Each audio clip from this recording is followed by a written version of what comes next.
Como eu disse, em todos os lugares em que essa fórmula se tornou conhecida, ela foi abraçada, né? O cara entende a diferença entre isso e a picanha com cerveja. Quem quiser ficar na conversa da picanha com cerveja, isso é um animal irrecuperável. Então... Fernão, fazendo um gancho com isso que tu trouxe, nos últimos anos, 4 anos especificamente, nós presenciamos uma verdadeira guerra de narrativas. De um lado, o presidente da República, do outro lado, os jornais usando de palavras como despiora ou mas, né, nas manchetes, e o presidente usando muito o recurso da internet nesse sentido, né, para se comunicar ali com a sua base. Qual a tua opinião, do ponto de vista estratégico e político, quanto a esse racha entre o presidente e a mídia? Você acredita que foi uma decisão acertada ou você acha que ele de alguma forma poderia ter dialogado um pouco mais? Não, o Bolsonaro e essa nova direita representa para essa hegemonia que está estabelecida e nunca foi desafiada a invasão dos bárbaros, entendeu? Então, qualquer coisa que o Bolsonaro fizesse, para mais ou para menos, ele ia ser linchado do mesmo jeito. Né? Porque para eles é isso, é uma questão de vida ou morte. Eles não têm proposta para o terceiro milênio, né? Por isso que fica nessa tapeação de gênero, raça, não sei o quê, né? Para mexer com os sentimentos das pessoas, mas não tem nenhuma proposta objetiva para os problemas que estão aí, né? O único fio terra, mais ou menos, que a esquerda tem, que alcança quase o chão, é o problema ambiental, né? Que é um problema que existe, ao contrário dos outros que eles falam que são muito mais ficcionais do que esse, né? Mas as soluções que eles propõem são deletérias, do mesmo jeito, não são soluções para resolver o problema, né? Que é um problema principalmente de explosão populacional e claro, de componentes educacionais também. Mas as soluções que eles propõem são no mesmo modelo do outro, para jogar um lado contra o outro e tirar o olhar do que está interessando. E no teu ponto de vista, o que seria uma possível solução do ponto de vista de comunicação dessa nova direita para tentar reverter esse quadro de forma efetiva?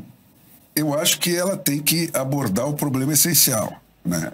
Primeiro que no Brasil você pode nadar de braçada nisso aí, porque para os Estados Unidos e outros que já avançaram nisso aí, você tem que inventar coisas novas. Nós não precisamos.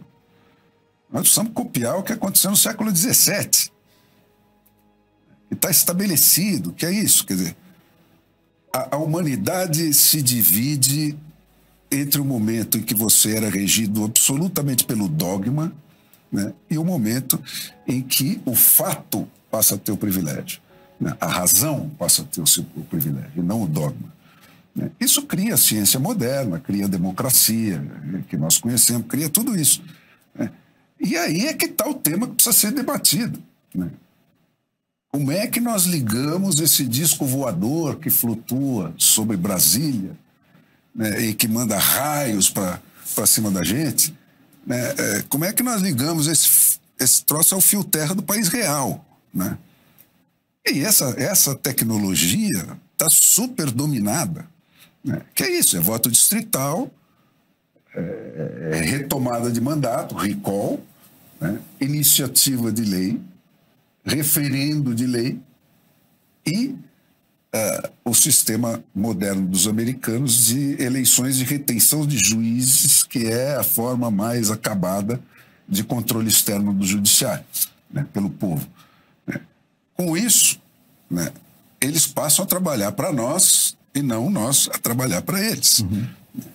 Porque é uma relação óbvia, né? Todo ser humano sabe que você trabalha, faz todos os sacrifícios que estão implicados no ato de trabalhar, né, para quem tem o poder de se demitir, né? É para esse que você trabalha. Porque se você não trabalhar e dentro daquela regra mínima, você não come.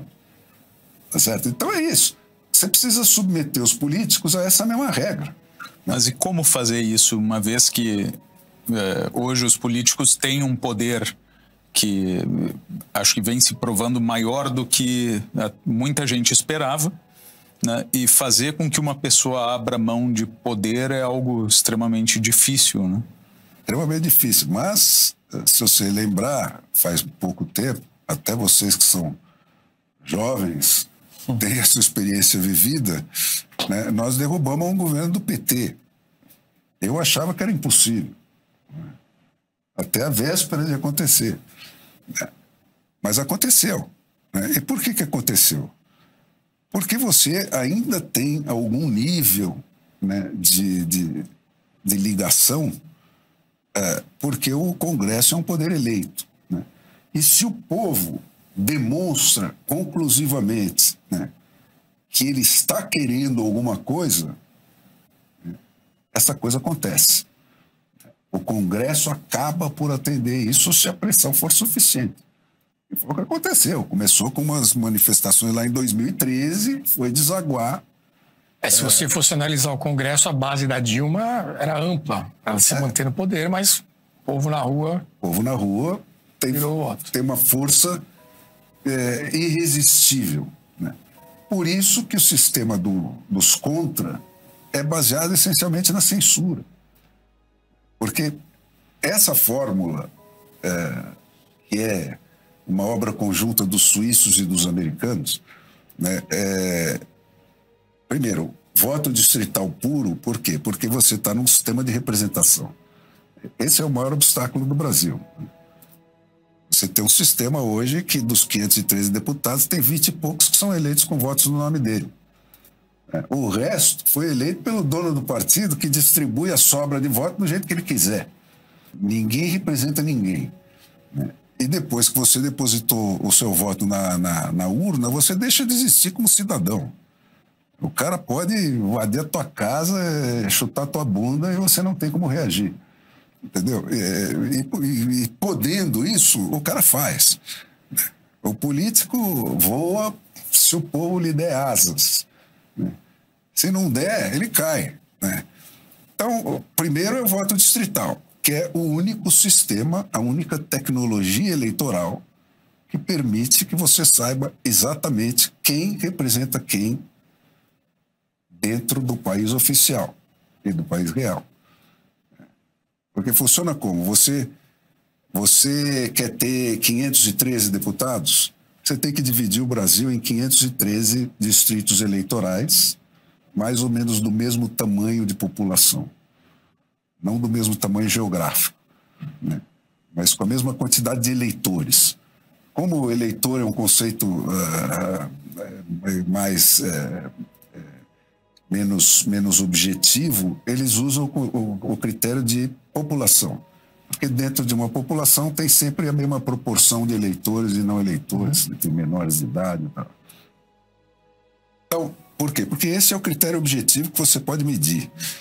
Você tem que dividir esses distritos eleitorais concretamente em cima do mapa, né, do país. Quem está no distrito 1? São esses caras que moram nesses endereços. Eu sei, um por um, quem são os eleitores daquele distrito. E cada distrito só pode eleger um representante. E esse distrito mantém na sua mão, antes, durante e depois da eleição, o poder de deseleger o representante que ele achar que representou ele mal. Não precisa dar explicação nenhuma, não precisa dizer que foi por corrupção, por isso. Não vou com a cara desse cara. Eu passo uma lista, eu posso ser o mendigo debaixo da ponte.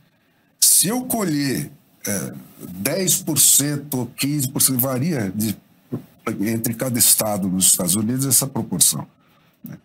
Mas você estabelece na lei, é 10%, é 15%. Se eu colher essas assinaturas, eu convoco uma nova eleição só no meu distrito e tiro esse cara. A respeito daquele político específico. Aquele político específico. Então, isso nos Estados Unidos funciona dos estados para baixo, né? A partir dessa reforma da virada do 19 para o 20, com uma tecnologia que eles importaram da Suíça. E quem fez essa revolução, essa reforma, foi a imprensa. Esses principalmente o McClure, a geração de repórteres que ele formou, né? É que passou 10, 15 anos, a Suíça era uma pauta obrigatória da imprensa americana. Como é que funciona, tá aquela puta curiosidade, todo mundo fala, pô, tem um remédio, óbvio aí. E esse remédio, desde que ele seja conhecido, né, em todas as experiências reais, históricas, no momento em que foi conhecida essa fórmula, ela se instalou. Porque ela é autoexplicativa, você não precisa vender isso. Qualquer analfabeto entende. Entendeu? Então, ela se impõe. Isso é o voto distrital, né, que permite que você faça o recall, quando for necessário, de uma maneira transparente e legítima, né? Não é o partido do vizinho que vai me caçar o meu mandato. Só o dono do mandato, que é o cara que é representado por aquele fulano, e que você sabe, nome por nome, quem são, é que tem esse direito de caçar o mandato dele.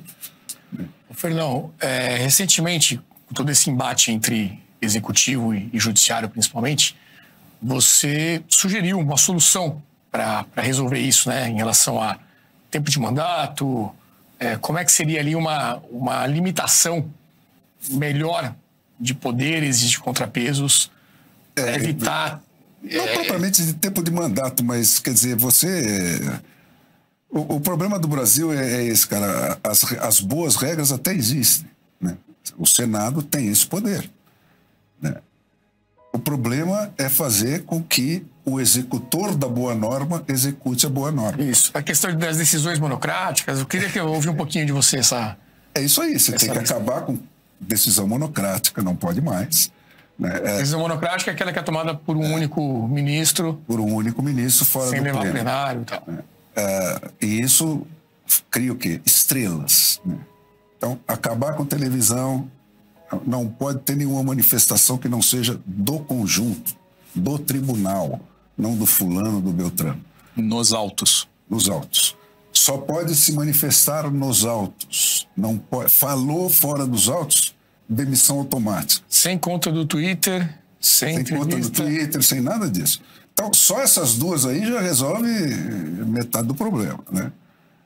E o resto é o que já está, mais ou menos, na lei, né? E também trazer para a realidade aquela coisa. Eles só podem se manifestar sobre a constitucionalidade ou não das leis propostas pelos legisladores eleitos. Eles não podem fazer lei. Mas hoje já não podem, porém fazem, né? E fazem por quê? Porque nós não temos o poder de recall, nós não temos o poder para dizer para o senador, olha, se você aceitar o suborno, eu tiro você amanhã. Então você pressione esse cara que está mijando fora do pinico. Entendeu? E exerça o seu poder de caçar o juiz do Supremo que fizer isso. Então, tudo se amarra a esse primeiro fato, né? A representação é um conceito hierárquico, né? Democracia existe onde o povo manda no governo e não existe onde o governo manda no povo. Ponto. Né? Todo o resto da literatura política europeia, você pode fazer uma bela fogueira com ela, entendeu? Porque é tudo artifícios para complicar a história, fazer um mais ou menos e tal, porque eles não são democráticos, né? Eles estavam entregando os anéis para não entregar os dedos naquele século XVIII, onde as revoluções democráticas estavam lá pressionando os reis e tal. A turma do poder falou, temos que entregar alguma coisa, mas não vamos entregar tudo. Então fica esse distrital misto, metade é do partido, tudo é para tapiar idiota. Não, o papo tá muito bom, é um papo propositivo, né? A gente começa a tentar descobrir as soluções dos problemas que a gente enfrenta aqui no Brasil. Porém, só ouvindo aqui essa explicação, me parece que a gente está muito distante dessa realidade, né? Você fala do poder do povo. O fato é que durante esses 10 anos aí de nova direita, digamos assim, o povo foi muito às ruas. Só que muitas vezes com pautas não muito bem definidas. Isso. Você tem 400 anos de censura, né, de uma eficácia absoluta, né, instalado no Brasil. 400 anos você teve monopólio da educação jesuíta, né, que é um tipo de formatação do raciocínio, não para procurar a verdade e a ciência, mas para resistir à verdade e à ciência que estava afetando o poder do dogma. Então você tem um raciocínio todo torcido.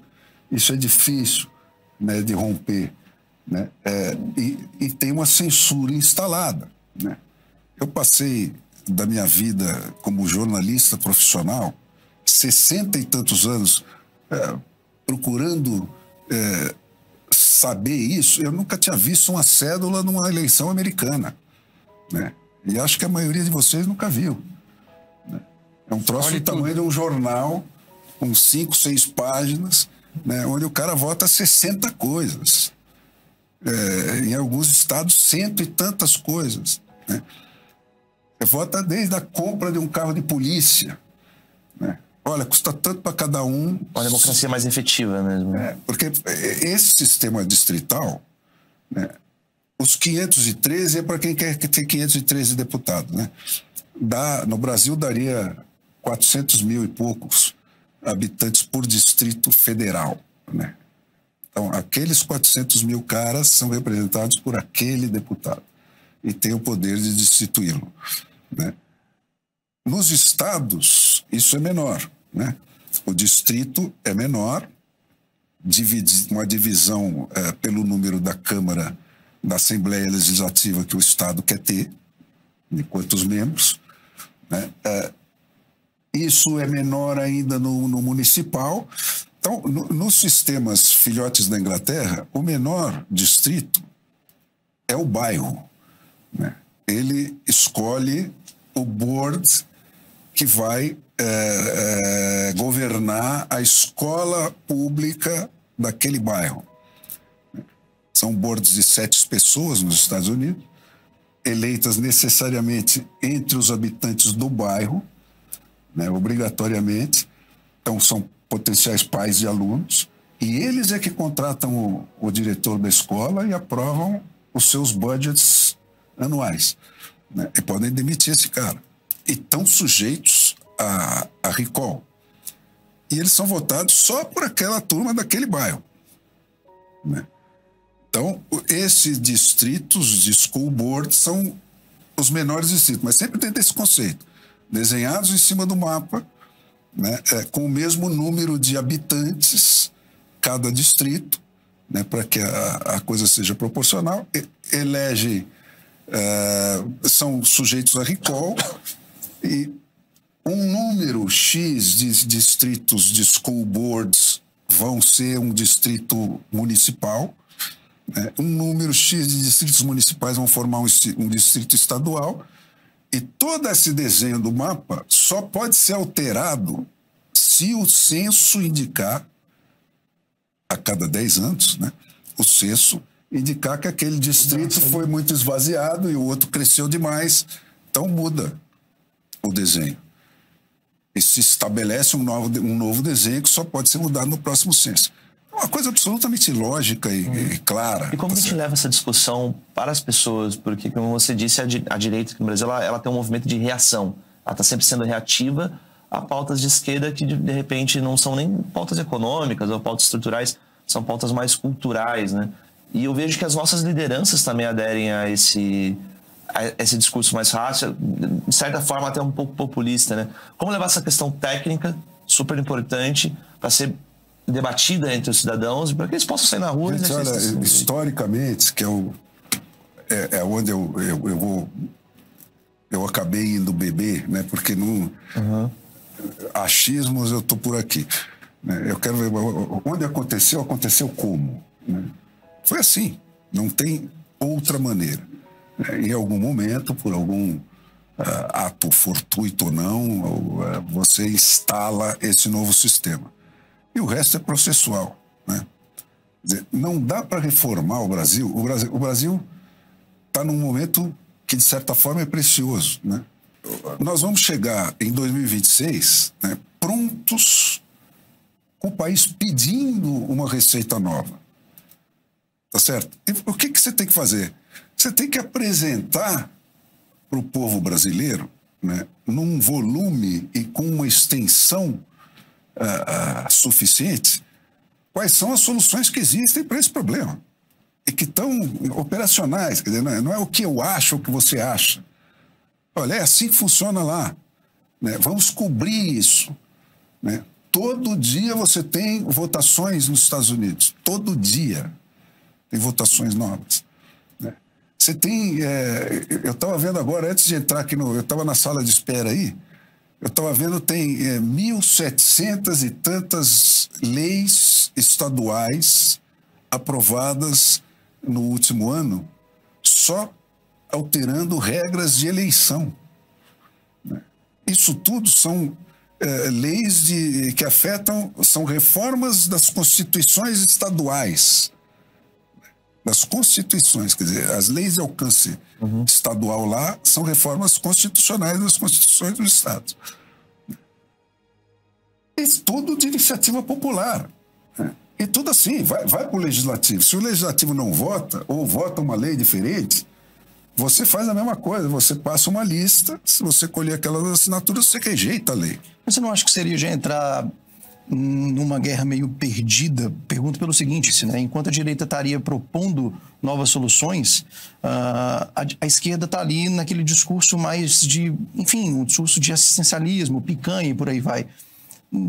A gente não precisa de algo um pouco mais, do ponto de vista de comunicação mesmo, algo mais efetivo, de fato, para trazer as pessoas para essa questão? Bom, eu não conheço nada, historicamente falando, mais efetivo do que isso. Como eu disse, em todos os lugares em que essa fórmula se tornou conhecida, ela foi abraçada. Né? O cara entende a diferença entre isso e a picanha com cerveja. Quem quiser ficar na conversa da picanha com cerveja, isso é um animal irrecuperável. Então, mas se você tem a esperança de partir para uma solução racional, né, que tenha um apelo efetivo e que tenha um desempenho a ser apresentado, você pode mostrar, olha o que está acontecendo. Por que o PIB deles é 12 vezes maior que o nosso? Eles começaram depois de nós, 100 anos depois de nós. Então, 12 vezes à nossa frente. Por que a criminalidade deles é 30 vezes menor que a nossa? Porque tem essas ferramentas. Eu frequento o Vale do Ribeira, né, que é uma das partes mais atrasadas do Brasil. Converso com mateiros, gente analfabeta. O cara entende perfeitamente isso. Porque aquela coisa, eu pergunto pro cara, falo, olha, você não sabe, morando aqui no meio do mato, você não sabe se o prefeito asfaltou aquela rua porque é a rua que precisa ser asfaltada ou porque é a rua que mora a mãe dele? Sei. Então, se você pudesse demitir o prefeito que asfalta a rua da mãe dele, não a do hospital, você não demitia? Pô, o cara entende na hora. Entendeu? Então, isso aí. Esse exemplo comunicacional já ficou palpável. Exato.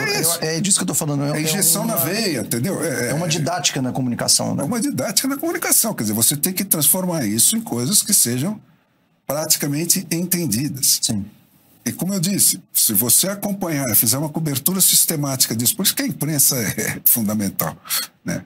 Os americanos faziam isso, né? Cobriam sistematicamente o sistema suíço funcionando. Como é que eles resolvem esse problema hoje? Assim, assim, assim. Né? Então, isso tem diariamente nos Estados Unidos, né? Você tem essas votações e esses episódios. Né? A maioria das cidades lá não tem mais prefeito. Tem um council, né? Tem duas formas de conselhos, onde o Steve Jobs, para construir aquele disco voador lá que ele fez lá do Cupertino, né? Tem que ir no council, que é a turma do bairro reunida num ginásio, e dizer para ele, pô, o que você quer fazer aqui? Esse troço aqui tá, pô, como é que isso vai afetar os negócios aqui? Né? Esses cidadãos têm o poder de definir se ele vai deixar ou não que se estabeleça um hipermercado ali, porque esse hipermercado vai matar 30 padarias, não sei o quê, vários negocinhos. Isso é bom para nós ou não é bom para nós? Né? Quem decide é o povo. É o conceito de cidadania levado a sério, né? Isso aí. Não, a gente falava no bloco anterior sobre possíveis reformas, né, que o Brasil precisa fazer. Visto o atual cenário de coisas que a gente tem aí hoje no Brasil, qual você acha que seria a reação de um STF para propostas desse sentido, de mudanças na Constituição, porque eles tratam a Constituição ali como algo quase que sagrado, né, que não pode ser modificado, qualquer questionamento nessa linha tem sido punido. Esse não seria um desafio também para a gente começar a pensar em mudanças para os próximos anos? A maneira de você implantar reformas desse tipo, cara, depois que... se você conseguir uma massa crítica suficiente, você vai ver todo juiz do STF sendo a favor desde criancinha, entendeu? Mas desde que você tenha antes essa coisa. Então, essa coisa só acontece quando ela vem de baixo, né? E como é que isso foi feito nos Estados Unidos, por exemplo? Que é o lugar onde isso aconteceu mais completamente, também enfrentando uma enorme adversidade, resistência do judiciário, tudo isso. Eles foram inventando essas ferramentas de controle externo do judiciário, tudo por causa disso. Mas existia uma instituição lá que chamava National Municipal League. É um troço pouco conhecido hoje, pouco lembrado, né? Mas a National Municipal League era uma ONG tipo vem pra rua, uma coisa assim. Uma entidade que estruturou uma rede, né, dentro de um padrão absolutamente profissional, né, para levar uma ideia adiante. Então, como é que isso funcionava? Começou com um grupinho, né, que tinha ali um núcleo, um think tank, uma coisa assim. Vamos fazer. Como é que temos que fazer? Pô, nós temos que ter um representante em cada capital, né? Nós temos que ter um representante em cada cidade, polo de desenvolvimento, e assim, num raciocínio lógico, você estabeleceu o teu projeto de capilarização, né, dessa rede. Hoje, com a internet, isso é muito mais fácil de fazer, né? E como é que eles funcionavam? Eram basicamente empresários, quer dizer, gente que sabe fazer, né? Não era só Lero, né? Você tinha a turma do Lero, né, que formulava. Mas esses caras pegavam a formulação e falavam, agora vamos reduzir isso a uma série de argumentos didáticos muito curtos, muito objetivos, sabe, muito depurados, né? E vamos transmitir essa munição argumentativa para essa rede, né? Então, faziam simpósios com a turma, os representantes de capitais, os representantes de capitais depois faziam com os seus regionais e assim por diante, num esquema que envolvia principalmente os empresários de cada cidade, né, de cada local desse, um esquema profissional, entendeu? Gente paga para isso, gente trabalhando para isso, né, sistematicamente, para fazer isso acelerar e ganhar eficiência na tramitação dessa ideia. Eu acho que o Brasil já fez essa experiência com grande sucesso 2 vezes, né? Uma foi na campanha abolicionista, por incrível que pareça, funcionava assim, numa rede que se parecia muito com esse processo, né, de estruturação pelas cidades, pelas capitais, etc., de uma argumentação que ia sendo passada, né? Então você consegue dar eficiência a um processo desse. E hoje com a internet, então, facílimo, né? Agora, precisa o quê? Primeiro, a primeira coisa que o Brasil precisa é saber o que ele quer fazer. A minha sugestão está dada. São essas 5 coisas. 5. Facinho, não precisa mais que isso, entendeu? Essas 5 coisas. Como é que nós vamos transmitir essa ideia, né? Desde o cara analfabeto lá da ponta, lá da Amazônia, até o empresarião da Faria Lima, tal. Tem que ter um discurso para cada um. Como é que nós vamos fazer isso? Você estrutura isso, bota grana em cima, né? Faz a coisa acontecer. Tem um cara com CEO, com metas para fazer isso acontecer. e você consegue ter velocidade suficiente para espalhar essa ideia rapidamente. Vamos listar 5 coisas para quem estiver chegando agora aqui na conversa, para não se perder aqui da... Do quê? As 5 coisas. As 5 coisas. Só para quem está chegando agora, né? Voto distrital puro.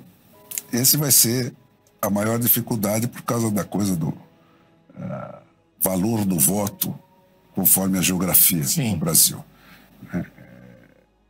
Esse é um ponto. Mas tem bons argumentos para tratar com isso. Então, quer dizer, tudo isso tem que entrar nessa argumentação. Sim. Né? Quais são os percalços? Tem que ter gente especializada em tramitação no Congresso, constitucionalista. Perfeito. Sintetiza essa coisa. São voto distrital puro, né? Recall. Nos Estados Unidos, o processo começou em uma cidade só com essas duas coisas.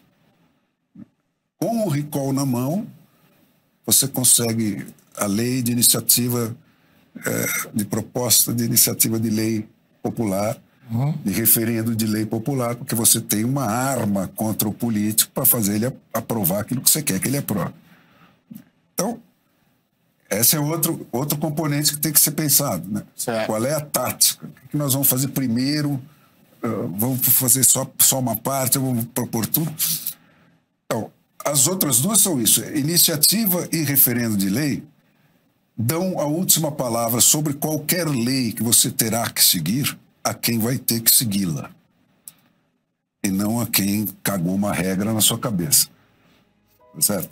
Você pode aceitar ou não aquela lei, né? E você pode propor a sua lei se o cara lá estiver pensando nas minhocas dele e não naquilo que o povo está precisando. Né? Então, você comanda a pauta dos legislativos com essas duas ferramentas. Hoje, nos Estados Unidos, os legislativos dos estados para baixo são escritórios de acabamento de lei. Eles nem aprovam leis por conta própria. Eles aprovam um pedido para submeter a lei na próxima eleição para o povo dizer se ele quer ou não quer aquela lei. Entendeu? É assim que funciona. As ballot questions, como eles chamam, aparecem na sua cédula. Você, do distrito tal, topa uma lei assim? Você diz sim ou não. E a outra, final, é a questão do judiciário. Né? Lá nos Estados Unidos, isso começou no dia seguinte da fundação do país, nessa discussão. O judiciário que vai julgar o governo não pode ser nomeado por ele. Então, eles passaram a eleger os juízes. Em 1830, já todos os estados elegiam os juízes, diretamente. Mas isso criava uma série de discussões, né? Porque o cara tem que fazer campanha, aí precisa pegar dinheiro, aí não sei o que lá. E eles insistiam, olha, eu prefiro que o meu juiz submetido ao poder econômico, eu possa demitir ele se ele mostrar que ele está submetido ao poder econômico. No final, eles inventaram esse troço da retenção. Eleição de retenção de juiz. Então, tem estados que elegem, tem estados que nomeiam, ou pelo governador, ou por um board especial para isso, os seus juízes. Mas a cada 4 anos vem na sua cédula todos os juízes que afetam a sua jurisdição, como morador daquele endereço, né? Os estaduais, daí para baixo, menos a Suprema Corte, né? Você vota. Juiz fulano de tal permanece mais 4 anos como juiz? Sim ou não? Né? Você dá um não nele, ou outro tem que se eleger, ou o board que elege, ou o governador, sei lá quem, tem que botar um juiz novo.